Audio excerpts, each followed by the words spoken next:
Okay okay okay fine. അയ്യോ സമ്മാന്റെ കാര്യം മറന്നുപോയി. ഓക്കെ, ബിഗ് ബോസിൽ പോയതിനു ശേഷം പഠിച്ച ഒരു പാഠം എന്തായിരിക്കും, അല്ലെങ്കിൽ ബിഗ് ബോസ് പഠിപ്പിച്ച ഒരു പാഠം എന്തായിരിക്കും? പഠിപ്പിച്ച പാഠം ബിഗ് ബോസിൽ പോയപ്പോഴും പഠിച്ചില്ല, അതിന്റെ ഉള്ളിൽ നിന്നപ്പോഴും പഠിച്ചില്ല, പുറത്ത് വന്നിട്ടാണ് അത് പഠിച്ചത്. ഇത് പഠിച്ചിട്ട് പോണമായിരുന്നു എന്നെനിക്ക് തോന്നിയത്. അതായത് നമ്മള് എന്ത് ജെന്യുവിൻ ആയിട്ട് നിൽക്കണം എന്നില്ല. ഒന്ന് ഞാൻ എനിക്ക് പറ്റിയ മിസ്റ്റേക്ക് ഞാൻ പറയാം. ജെന്യുവിൻ ആയിട്ട് നിന്നിട്ട് അതിൽ ഒന്നും സാധിച്ചെടുക്കാൻ നിങ്ങൾക്കില്ല. എല്ലാ പോയിന്റിലും അല്ല ഞാൻ പറഞ്ഞത്, എല്ലാ പോയിന്റിലും ഫേക്ക് ആവണമെന്നല്ല, കുറച്ചൊക്കെ ആക്ട് ചെയ്യണമായിരുന്നു എന്നെനിക്ക് തോന്നിയിട്ടുണ്ട്. പിന്നെ അതേപോലെ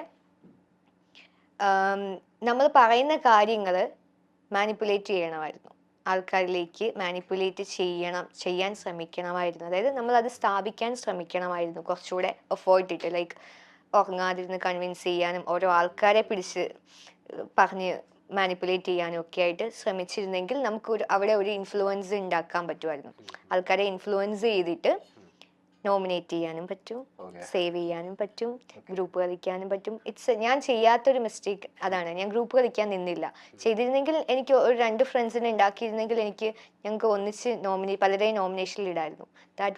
അതാണ് സംഭവിച്ചു പോയത്. ഇത്രയും പേര് ഒന്നിച്ച് നിൽക്കുമ്പം ഒരാളെ ഒറ്റപ്പെടുത്താൻ പറ്റും. ഇതൊക്കെയാണ് സംഭവിച്ചു പോയത്. ഒരാളെ മാറി നിന്ന് കുറ്റം പറയാൻ പറ്റും, അപ്പൊ സ്ക്രീൻ സ്പേസ് ആണ്, കുറ്റം പറയുന്നത് പുറത്തു പോകുമല്ലോ. നമ്മൾ ഒറ്റയ്ക്ക് നിന്ന് കളിക്കുമ്പോൾ ഇതൊന്നും പറ്റില്ല. ഇപ്പൊ ബിഗ് ബോസ് ഇറങ്ങിയതിന് ശേഷം ഇപ്പൊ ഞാൻ ചോദിക്കുകയാണെന്നുണ്ടെങ്കിൽ അതിൽ പോയെന്ന് റിഗ്രറ്റ് ഉണ്ടോ അതോ റിഗ്രറ്റ് ഇല്ല?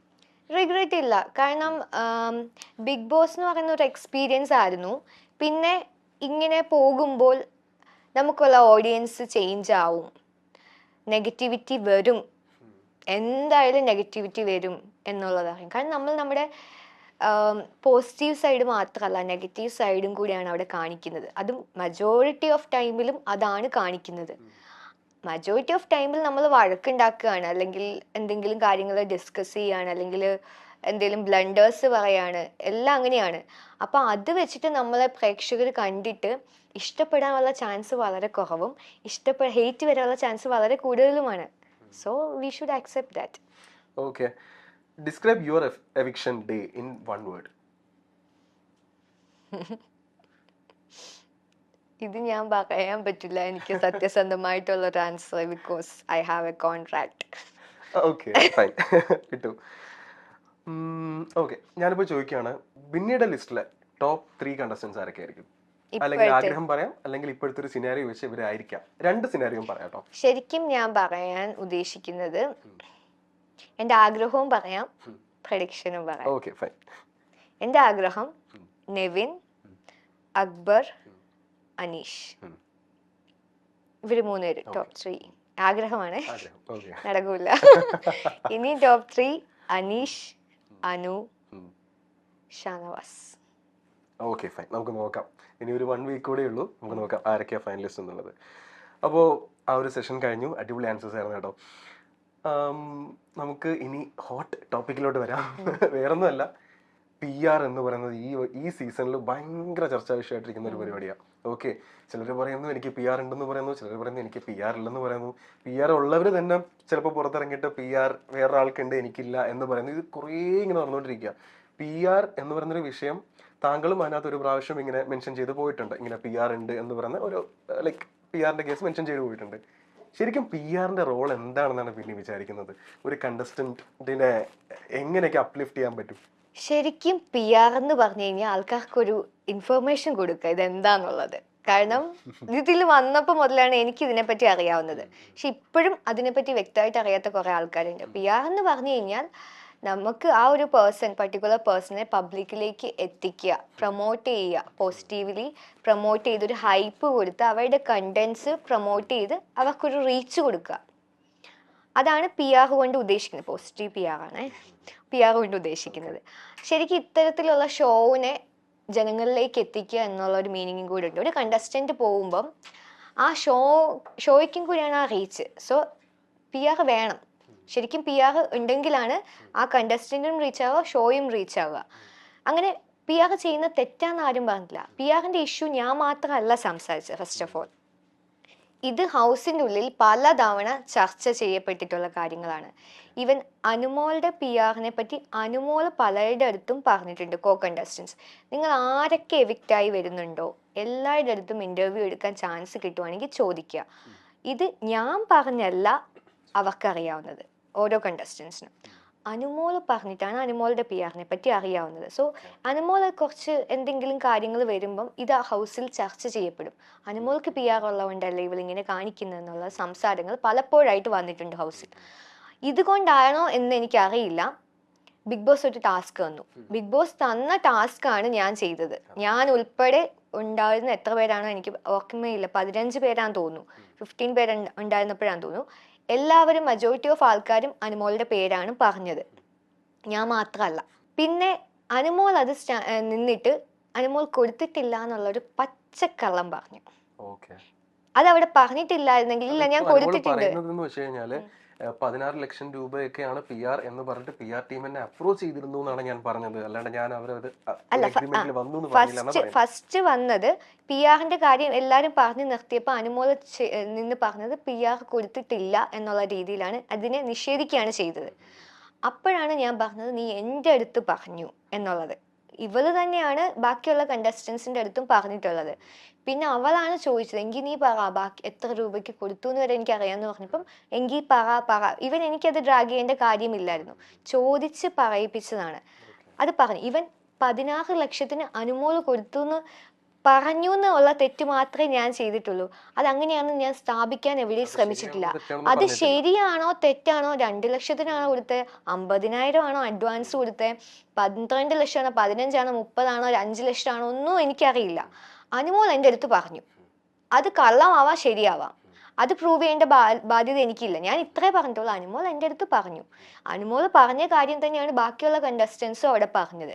അന്ന് വൈകിട്ട് തന്നെ അവിടെ വെച്ച് പറയാത്ത ആദിലയും ഷാനവാസും സെയിം കാര്യം ഡിസ്കസ് ചെയ്തു, ഇതിന്റെ സെയിം മാറ്റർ. അതായത് അവരോടും പറഞ്ഞിരുന്നു, പുറത്ത് വന്ന് ജിസേൽ പറഞ്ഞു, ജിസേലിനോടും പറഞ്ഞിരുന്നു. ജിസേലിനോട് ബിന്നിയല്ല പറഞ്ഞത്, ഷാനവാസിനോടും ബിന്നിയല്ല പറഞ്ഞത്, അനുമോളാണ് പറഞ്ഞത്. ആദിലോടും ബിന്നിയല്ല പറഞ്ഞത്, അനുമോളാണ് പറഞ്ഞത്. ഇവൻ പുറത്ത് വന്നിട്ടുള്ള എല്ലാ കണ്ടസ്റ്റൻസും പറഞ്ഞു. ഇപ്പൊ കഴിഞ്ഞ ദിവസം ആര്യൻ എവിക്റ്റായി വന്നു. ആര്യന് ഫോൺ കിട്ടുന്നതിന് മുമ്പാണ് ആ ലൈൻ കട്ട് എന്നുള്ള ഇന്റർവ്യൂ എടുക്കുന്നത്. ആര്യനും പറഞ്ഞു, ബിന്നിയല്ല ആര്യനോട് പറഞ്ഞത്. സോ ഇത് ഹൗസിന്റെ ഉള്ളില് അനുമോൾ തന്നെയാണ് ഒരു പോയിന്റിൽ അല്ലെങ്കിൽ വേറൊരു പോയിന്റിൽ ഡിസ്കസ് ചെയ്തിട്ടുള്ളത്. 16 ലക്ഷമാണോ എന്നുള്ളത് എനിക്കറിയില്ല. ഇവൻ ഞാൻ അങ്ങനെ സ്ഥാപിക്കാൻ പോലും ശ്രമിച്ചിട്ടില്ല. പി ആർ കൊടുക്കുന്ന തെറ്റാന്ന് ഞാൻ പറഞ്ഞിട്ടില്ല. അനുമോൾ അതുകൊണ്ട് മാത്രമാണ് നിൽക്കുന്നതെന്ന് ഞാൻ പറഞ്ഞിട്ടില്ല. അനുമോൾ പെർഫോം ചെയ്യുന്നുണ്ട്. ഞാൻ എവിക്റ്റായി വന്ന് പുറത്ത് ആൾക്കാർ മീൻസ് എയർപോർട്ടിൽ വെച്ച് ചോദിച്ചപ്പോഴും ഞാൻ പറഞ്ഞു അനുമോൾ നന്നായിട്ട് കളിക്കുന്നുണ്ട്, അനുമോളുടെ ഗെയിം അതാണ്, അനുമോൾ കളിക്കുന്നുണ്ട്. പി ആർ കൊണ്ട് മാത്രമാണ് അനുമോൾ നിൽക്കുന്നതെന്ന് ഞാൻ പറഞ്ഞിട്ടില്ല. ബട്ട് ആർക്കും നിൽക്കാൻ പറ്റില്ല. അനുമോളുടെ കണ്ടന്റ് ആണ് കൂടുതലും പുറത്ത് വന്നിട്ടുള്ളത്. പക്ഷെ അനുമോൾ പി ആർ കൊടുത്തിട്ടുള്ളത് കൊണ്ട് ടുവേർഡ്സ് ഈ വീക്കെൻഡ് ആകുമ്പം എവിക്ഷൻ വരുമ്പം ഒരു കോൺഫിഡൻസ് ഉണ്ട്, അത്രേ പറഞ്ഞിട്ടുള്ളൂ. അത് അവളുടെ ഫേസിൽ നിന്ന് ബാക്കിയുള്ളവർക്ക് എല്ലാവർക്കും ഫീൽ ചെയ്തൊരു കാര്യമാണ്. പിന്നെ എന്ത് കാര്യം വന്നാലും നെഗറ്റിവിറ്റി വന്നാലും അത് കൺവേർട്ടായി പോകും എന്നുള്ളത് പി ആർ അവർക്ക് പ്രോമിസ് കൊടുത്തിട്ടുള്ള പോലാണ് അവളുടെ കണ്ടന്റ്സും പുറത്ത് വരുന്നതും അവൾ ക്രിയേറ്റ് ചെയ്യുന്നതും പലപ്പോഴും തോന്നിയിട്ടുണ്ട്. അതുകൊണ്ടാണ് ഡ്രാമാറ്റിക് ആണെന്ന് പലരും പറയാൻ കാര്യം. അത്രേ പറഞ്ഞിട്ടുള്ളൂ. അതൊരു തെറ്റല്ല, അതും ഒരു ഗെയിമാണ്, അത് അവളുടെ ഗെയിമാണ്. ഏതെങ്കിലും PR ടീംസ് ആക്ച്വലി ബിന്നിനെ before going to the show approach ചെയ്തിട്ടുണ്ടായിരുന്നു? ഇല്ല ഞാൻ ചോദിച്ചിട്ടുണ്ടായിരുന്നു, ലൈക്ക് ഇതെന്താ PR കൊടുക്കണം എന്ന്. ഞാൻ പോകുന്നതിന് മുമ്പ് 2-3 കണ്ടസ്റ്റൻസിന്റെ അടുത്ത് മീൻസ് അറിയാവുന്നവരുടെ അടുത്ത് ചോദിച്ചപ്പോൾ ഇതെന്താ PR കൊടുക്കണോ വേണ്ടയോ ചോദിച്ചപ്പോൾ കുറച്ച് പേര് പറഞ്ഞു കൊടുക്കണം, കുറച്ച് പേര് പറഞ്ഞു കൊടുക്കണ്ട. അപ്പൊ ഇതെന്താന്ന് അറിയാൻ വേണ്ടി ഞാൻ ചോദിച്ചിരുന്നു. അപ്പൊ ചോദിച്ചപ്പം ഇല്ല അവർ ഓൾറെഡി ആളെ എടുത്തു എന്ന് പറഞ്ഞു. ആരാന്നൊന്നും നമുക്കറിയില്ല, ഏതാളാന്ന് പോലും നമുക്കറിയാം. ഈവൻ പ്രഡിക്ഷൻ ലിസ്റ്റിൽ 10, 20, 25, 30 പേരുടെ പേരൊക്കെ പല പ്രഡിക്ഷൻ ലിസ്റ്റും കണ്ടു. ഇതിൽ എത്ര പേരാണ് കൺഫേം ആയിട്ട് വരുന്നതെന്ന് പോലും എനിക്കറിയില്ല. അപ്പൊ ഇത് ഏത് കണ്ടസ്റ്റന്റ് ആണെന്നൊന്നും അറിയില്ല. ഇത് അനുമോൾ ആയിരുന്നോന്ന് പോലും എനിക്കറിയില്ല. വേറെയും കണ്ടസ്റ്റൻസിന് PR ഉണ്ട്, ചിലപ്പോൾ അവരാവാം. അപ്പൊ ഇങ്ങനെ ചോദിച്ചിരുന്നു. പിന്നെ ഇത്രയും എമൗണ്ട് നമ്മൾ PR കൊടുത്തിട്ട് ഞാൻ അതിൽ പോയി ഇത്ര ദിവസം നിൽക്കുന്ന ഒരു എമൗണ്ട്, എനിക്ക് കിട്ടുന്ന എമൗണ്ട്, ഞാൻ ഇത്ര എമൗണ്ട് കൊടുത്തു കഴിഞ്ഞാൽ എനിക്ക് നെഗറ്റീവ് എന്തായാലും പുറത്ത് പോകുന്നതുകൊണ്ട് ചീത്ത പേര് BB പോകുന്നതുകൊണ്ട് ഒരു നെഗറ്റീവ് ഇത് വരും എന്തായാലും. പിന്നെ PR കൂടെ കൊടുത്തിട്ടായാലും എനിക്ക് അത്രയും പൈസ ലോസ് ആവുകയാണ്. ഞാൻ കപ്പെടുക്കാൻ വേണ്ടി പോയ ഒരാളല്ല.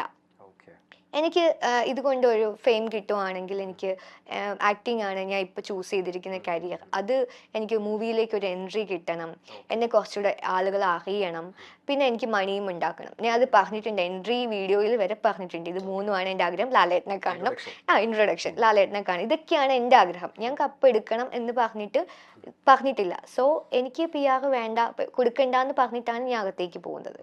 അടുത്ത വേറെ സെഷനാണ്. ഞാൻ കുറച്ച് കാര്യങ്ങൾ പറയാം. ഇത് അവിടെ സംഭവിച്ചിട്ടുണ്ടോ എന്നുള്ളത് മാത്രം പറഞ്ഞാൽ മതി. കുറച്ച് സ്റ്റേറ്റ്മെന്റ്സ് ഞാൻ പറയാം. യെസ് ഓർ നോ, അല്ലെങ്കിൽ ഈ പറയുന്ന കാര്യങ്ങൾ അവിടെ സംഭവിച്ചിട്ടുണ്ടോ എന്നുള്ള കാര്യം മാത്രം പറഞ്ഞാൽ മതി. Okay. Have you ever faked a smile in Bigg Boss house? അതായത് മറ്റവരെ കാണിക്കാൻ വേണ്ടി ചിരിച്ച് നിൽക്കേണ്ടി വന്നിട്ടുണ്ടോ? ഉള്ളില് വേറെ ഇമോഷൻസ് ആയിരിക്കാം. അങ്ങനെ അവരോടുള്ള ഹേറ്റ് കൊണ്ട് ചിരിച്ചു നിന്നിട്ടില്ല. അവരെനിക്ക് ഇഷ്ടമല്ല എന്നിട്ട് ഓക്കെ കാണുമ്പോൾ ആൾക്കാർ കാണുമല്ലോ എന്ന് വിചാരിച്ച് ചിരിച്ചിട്ടില്ല. ബട്ട് എനിക്ക് ഡൗൺ ആയിട്ട് ഫീൽ ചെയ്തപ്പോഴും ലൈക്ക് എനിക്ക് കുറച്ച് എൻ്റെ ഇമോഷൻസ് വേറെ ആണെന്നുണ്ടെങ്കിലും പക്ഷെ ഞാൻ അത് ഓവർകം ചെയ്യാൻ വേണ്ടിയിട്ട് പുഷ് ചെയ്ത് ചിരിക്കാറുണ്ട്. ഓക്കെ. ബിന്നിക്ക് മുൻപ് എവിക്ട് ആകേണ്ടിയിരുന്ന എന്നാൽ അത് സംഭവിക്കാതെ പോയ ആരെങ്കിലും ഉണ്ടെന്ന് തോന്നിയിട്ടുണ്ടോ? തോന്നിയിട്ടുണ്ട്. അതിപ്പോ എല്ലാവർക്കും തോന്നുമല്ലോ. അപ്പൊ അതില് കാര്യമില്ല, ഇത് പറഞ്ഞിട്ട് കാര്യമില്ല. അങ്ങനെ പിന്നെ ഓഫ് കോഴ്സ് തോന്നിയിട്ടുണ്ട്. Okay okay fine. Bigg Boss ഹൗസിൽ സ്ഥിരം ഗോസിപ്പ് പറഞ്ഞുകൊണ്ടിരിക്കുന്ന ഒരു മത്സരാർത്ഥി ഉണ്ടായിരുന്നു. സ്ഥിരം പറഞ്ഞുകൊണ്ടിരിക്കുന്ന ഒരു മത്സരാർത്ഥി ഉണ്ടായിരുന്നു. ഒരു മത്സരാർത്ഥി എന്ന് പറയാൻ പറ്റില്ല. നിങ്ങൾ കാണുന്നതാണല്ലോ, എല്ലാവരും പറയാറുണ്ടെന്ന് തോന്നുന്നു. മജോറിറ്റി കൂടുതൽ പറയുന്ന ആളെ പറയണമെന്നാണോ? കൂടുതൽ പറയുന്ന I think Adila. Okay okay fine. Bigg Boss ഹൗസിൽ ഒരു നുണ പറഞ്ഞിട്ടുണ്ട് ബിന്നി. നുണ അങ്ങനെ സംഭവിച്ചിട്ടുണ്ടോ? എങ്കിലുണ്ട്. കമന്റ് ചെയ്യൂ. എനിക്ക് ഓർമ്മ വരുന്നില്ല സത്യമായിട്ടും. പ്രേക്ഷകർക്ക് വിട്ടു. അല്ല എനിക്ക് ഓർമ്മയില്ല. അല്ല ഞാനത് ചോദിച്ചത് മീൻസ് ഏതെങ്കിലും സിറ്റുവേഷനിൽ നുണ പറയേണ്ടി വന്നിട്ടുണ്ടോ എന്ന്. ബിഗ് ബോസിനോട് നുണ പറയാണ്ടി വന്നിട്ടുണ്ടെന്ന് തോന്നുന്നു. ബിഗ് ബോസിനോട് എനിക്ക് ആകെ നുണ പറയണമെന്ന് ആഗ്രഹം ഉണ്ടായിരുന്നത് എന്താണെന്നറിയോ? എന്റെ ഏജ് പറയണമെന്ന് താല്പര്യമില്ല. സത്യമായിട്ടും എനിക്ക് പറയാൻ താല്പര്യമില്ല. ഞാൻ അത് നുണ പറഞ്ഞാലോ എന്ന് ആലോചിച്ചു. പക്ഷെ ഇവരിനി എങ്ങാനും വിളിച്ചു പറഞ്ഞാലോ കഥ പറയുമ്പം പിന്നെ സത്യം പറയുമോ എന്ന് പറഞ്ഞാലോ വിചാരിച്ചിട്ട് പേടിച്ചിട്ട് അത് ഞാൻ പറഞ്ഞില്ല. സോ ഞാൻ എല്ലാം സത്യം പറഞ്ഞിട്ടുള്ളൂ. പിന്നെ കേൾക്കുന്നവർക്ക് കള്ളത്തരമായിട്ട് തോന്നുന്നെങ്കിൽ എനിക്കൊന്നും ചെയ്യാൻ പറ്റില്ല. ബിഗ് ബോസ് ഹൗസിൽ മറ്റാരും അറിയാതെ കൺഫെഷൻ റൂമിൽ പോയി ഞാനൊരു കാര്യം പറഞ്ഞിട്ടുണ്ട്. നോമിനേറ്റ് ചെയ്തിട്ടുണ്ട് ഇഷ്ടം. ആരും കാണാതെ നമ്മൾ എപ്പോഴും കൺഫെഷൻ റൂമിലോട്ട് വിളിക്കൂല. ബിഗ് ബോസിന് തോന്നി വിളിക്കണം. അതും എന്നെ ആകെ ഒരു തവണയാണ് വിളിച്ചേക്കുന്നത്. ഞാൻ നോക്കും എന്നെ എന്താ വിളിക്കാത്തെ, എന്നെ ബിഗ് ബോസിന്റെ മൈക്ക് പറയാം എന്നെ മാത്രം എന്താ വിളിക്കാത്തെ. കാരണം ഇടയ്ക്കിടയ്ക്ക് കുറച്ച് പേരൊക്കെ വിളിച്ച് മോട്ടിവേറ്റ് ഒക്കെ ചെയ്യാറുണ്ട്. എന്നിട്ട് വിളിച്ചു. പക്ഷെ അതൊരു ടാസ്കിന്റെ ഭാഗമായിരുന്നു അറിഞ്ഞപ്പോ ഞാൻ തകർന്നു പോയി. സീക്രട്ട് ടാസ്കിന്റെ ഭാഗമായിട്ട് എന്നെ വിളിച്ചു. അത് സീക്രട്ട് ടാസ്ക് ബാക്കിയുള്ളവർക്ക് കൊടുത്തു. പക്ഷെ അതിന്റെ ഭാഗമായിട്ട് എന്നെ വിളിച്ചെന്നുള്ളത് അറിഞ്ഞപ്പോ ഞാൻ ഭയങ്കരമായിട്ട് തകർന്നും പോയി. ഞാൻ വിചാരിച്ചു എന്നെ ശരിക്കും മോട്ടിവേറ്റ് ചെയ്യാൻ വേണ്ടി വിളിച്ചതാണ്, വെറുതെ തെറ്റിദ്ധരിച്ചു. ഓക്കെ. ബിഗ് ബോസ് ഹൗസിനുള്ളിൽ ഇതുവരെയും പുറത്തു വരാത്ത ഒരു സീക്രട്ട് സ്റ്റോറി ഇപ്പൊ നിലവിലുണ്ട്. സീക്രട്ട് സ്റ്റോറി, ഒരു സീക്രട്ട് അല്ലെങ്കിൽ ഒരു സീക്രട്ട് സ്റ്റോറി എന്തോ ഇതുവരെയും പുറത്തു വരാത്ത ഒരു കാര്യം ഇപ്പൊ നിലവിലുണ്ട്. ഈ വന്ന സ്റ്റോറീസിനെല്ലാം വേറൊരു വശമുണ്ട്, അത്രേ ഉള്ളൂ. ഓക്കെ. പുറത്തു വരുന്ന സ്റ്റോറീസിനൊക്കെ വേറെ വശമുണ്ട്. ഓക്കെ. ഞാൻ ബിഗ് ബോസിൽ നിന്ന് ഇറങ്ങിയ ഒരു വ്യക്തി എന്നുള്ള രീതിയിലും സോഷ്യൽ മീഡിയ നമ്മൾ ഓൺ എ ഡെയിലി ബേസിസ് കണ്ടുകൊണ്ടിരിക്കുകയാണ് എന്നുള്ള ഒരു രീതിയിലും ഞാൻ ചോദിക്കുകയാണ്, ഐ ഓക്കെ? അല്ല, ആ ചോദ്യം ഇപ്പൊ ഒരുപാട് അനിവാര്യമാണ്. സത്യം പറയാലോ, രാവിലെ എണീക്കുമ്പോ ഓക്കെയല്ലോ. കാരണം നമ്മൾ ഫസ്റ്റ് എടുക്കുന്ന നമ്മുടെ ഫോണായിരിക്കും, സ്ക്രോൾ ചെയ്യും, നോക്കും. ഓഹ് എന്തല്ലേ, ഞാൻ നോക്കുമ്പോ എന്റെ ഹസ്ബൻഡ് ആർക്കൊക്കെയോ റിപ്ലൈ കൊടുക്കുന്നു. ഞാൻ മാത്രം നിനക്ക് വേറെ പണിയില്ലേ, അതവിടെ സ്റ്റോപ്പ് ചെയ്യാൻ പറയും. പിന്നെ നമ്മൾ അതിനെ പുഷ് ചെയ്യും. ഇതിന്റെ കാര്യമില്ല, ഇത് നമ്മൾ പ്രതീക്ഷിച്ചാണ് പോയത്. സോ എല്ലാവരുടെയും ലവും സപ്പോർട്ടും കിട്ടിയിട്ട് നമുക്കൊന്നും ചെയ്യാനില്ല. PR-നെ എക്സ്പോസ് ചെയ്തു എന്നുള്ളത് കൊണ്ട് ഒറ്റ കാര്യം കൊണ്ട് തന്നെ ഒരുപാട് പേര് മെൻഷൻ ആക്കും. നമ്മൾ ജസ്റ്റ് ഒരു സ്റ്റോറി ഇട്ടാൽ, ഒരു റീമെൻഷൻ ചെയ്ത് കഴിഞ്ഞാൽ, ഒരു കണ്ടസ്റ്റന്റിന് അതിനുള്ളിലുള്ള ഒരാളെ സപ്പോർട്ട് ചെയ്തൊരു സ്റ്റോറി ഇട്ടാൽ, അല്ലെങ്കിൽ അവരെ സപ്പോർട്ട് ചെയ്ത് എന്തെങ്കിലും ഒന്ന് പറഞ്ഞാൽ നമ്മുടെ ഇൻബോക്സ് നിറയാണ്. അവരുടെ ഹേറ്റേഴ്സിന്റെ കാര്യങ്ങൾ കൊണ്ട് ഇൻബോക്സ് നിറയാണ്. എനിക്കറിയില്ല, ബാക്കി ഈ കാണുന്ന പ്രേക്ഷകർക്ക് എല്ലാവർക്കും, യൂട്യൂബേഴ്സിനും ഇൻഫ്ലുവൻസേഴ്സിനും എല്ലാവർക്കും ബിഗ് ബോസിന്റെ ഉള്ളിലെ കാര്യങ്ങളും പറഞ്ഞ് സ്റ്റോറി ഇടാം, അല്ലെങ്കിൽ സംസാരിക്കാം, ലൈവ് പോകാം, യൂട്യൂബിൽ കണ്ടന്റ് ഇറക്കാം. അതിൻ്റെ ഉള്ളിൽ നിന്ന് വന്ന ഒരാളായിട്ട് നിന്നിട്ട് ഞാൻ കണ്ട കാര്യങ്ങൾ എൻ്റെ പെർസ്പെക്റ്റീവ് പറയുമ്പം ആൾക്കാർക്ക് അത് ഫുൾ ലൈക്ക് നമ്മളിപ്പോൾ ഒരു പബ്ലിക് പ്രോപ്പർട്ടി ആയ പോലെയാണ്, പബ്ലിക് ഫിഗർ ആയല്ലോ. അപ്പം നമ്മുടെ എല്ലാ കാര്യത്തിലും ആൾക്കാർ ഭയങ്കരമായിട്ട് എന്താ പറയുന്നത് അറിയാൻ ശ്രമിക്കുന്നുണ്ട്. കാര്യങ്ങളിലേക്ക് ആവശ്യമില്ലാതെ വന്ന് കമൻ്റ് ഇടുകയും പേഴ്സണൽ ലൈഫ് എല്ലാത്തിലും വന്ന് ഇടപെടുന്ന ഒരു പ്രവണത കാണുന്നുണ്ട് സോഷ്യൽ മീഡിയയിൽ. അത് ഭയങ്കര എന്താ പറയുന്നത് ഭയങ്കര മോശമായിട്ട് തോന്നുന്നുണ്ട്.